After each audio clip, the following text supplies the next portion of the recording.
Hello guys, how are you doing? My name is Winfred and you're welcome to my channel where it's all about easy meals at home. Today is not any different.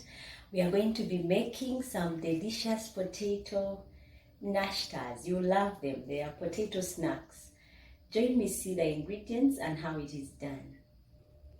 Now I've got with me mashed potatoes. If you have leftover mash, go ahead and use it. And to this I'm also going to add my coatmeal. I'm just cutting it up into some thin slices. These will add color and the aromas from them once you're making your potato snacks will be amazing.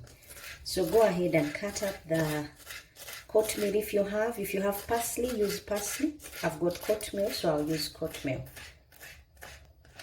And when you're done, add it to the mashed potatoes. Make sure your mash is finely mashed so that it doesn't come off crumbly.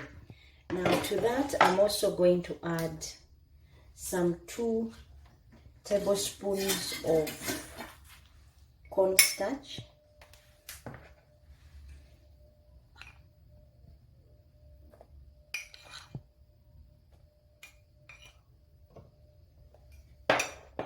And then to that, I'm also going to add half a teaspoon of turmeric. This is beef masala, half a teaspoon, paprika, half a teaspoon, garlic, half a teaspoon, black pepper, and beef masala, half a teaspoon. Now to that, I'm also going to add salt to taste. I will use 1/4 teaspoon. If you like yours salty, go ahead and use half a teaspoon.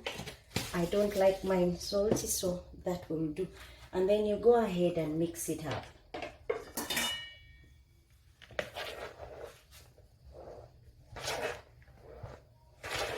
You mix it up very well and then mold it to a dough.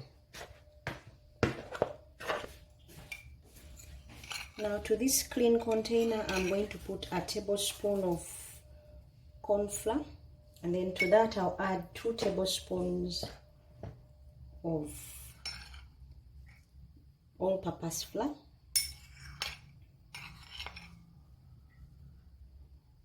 and I'm also going to add some curry powder to this, a teaspoon, and some salt to taste. Remember we said we use little salt because we already put in our mash. So if you add, your snack will be too salty and it will not be so good. So after that, you can add some mils of water and then mix to a paste. And then we are going to use this as our dip for the mash that we are working with. This has got to be a bit runny, but start off with little water and then you add gradually.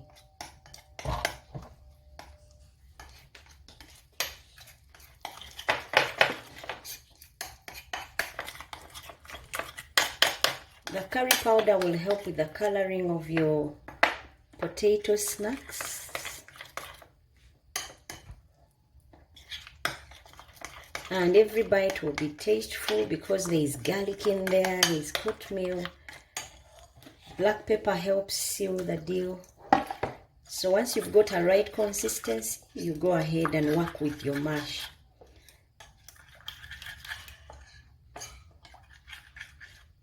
Now you scoop off some of your mixture from the potatoes, but before we do anything, we oil our hands so that it does not, they don't stick. So I've oiled my hands and I scoop off 1 spoon and then work with this. I want this flattened.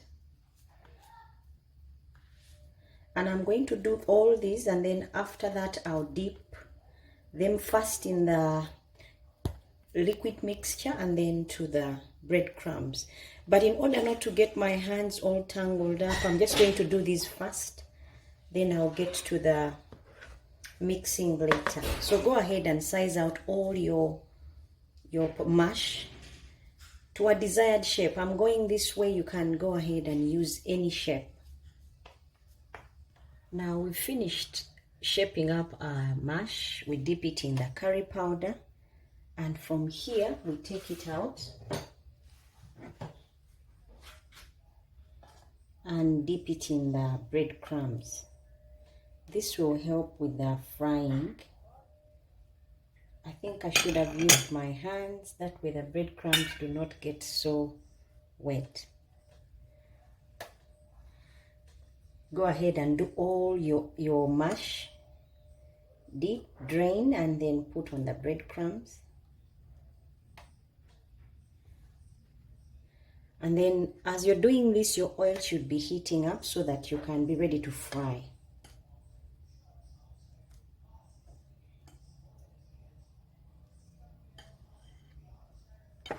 Now I'm shaking to make sure that my mash is mixed up with, is covered with breadcrumbs, and then I'll set these on the side while my oil is getting ready. Make sure the whole snack is covered with breadcrumbs, because these will come off tasty, guys, and your snacks will be delicious. But if you don't cover them all over, they'll have different colors, so you need the same color all over your snack. Now our snacks are ready and they are coated with the breadcrumbs. The oil is ready. Go ahead and dip them in and let them fry. These are very delicate. You'll have to use your hands, because if you use something hard, they may end up splitting up, and then you have to start afresh. My pan is big, so I'm putting as many as I have made, but if your pan is small, go ahead and do rounds. And as you can see, they won't take long, simply because the mashed potatoes are already ready for eating.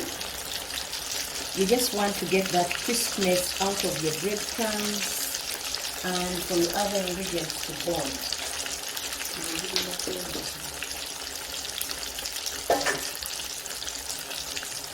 Now our potatoes have been in for about 3 minutes. I'm taking them out. See how crispy they are?